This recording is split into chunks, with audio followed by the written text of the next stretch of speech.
شروع اللہ کا نام لے کر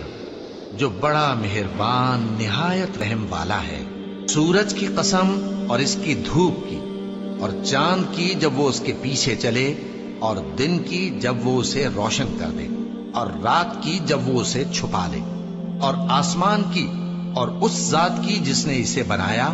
اور زمین کی اور اس ذات کی جس نے اسے پھیلایا،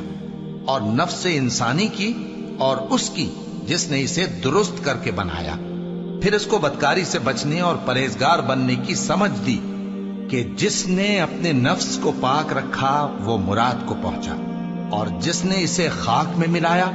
وہ نامراد رہا۔ قوم سمود نے اپنی سرکشی کے سبب پیغمبر کو جھٹلایا۔ جب ان میں سے ایک نہایت بدبخت اٹھا تو اللہ کے پیغمبر صالح نے ان سے کہا کہ اللہ کی اونٹنی اور اس کے پانی پینے کی باری سے خبردار رہو، مگر انہوں نے پیغمبر کو جھٹلایا۔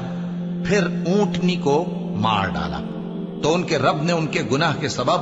ان کو نیست و نابود کر دیا، پھر سب کو برابر کر دیا، اور اللہ کو ان کے بدلہ لینے کا کچھ بھی ڈر نہیں۔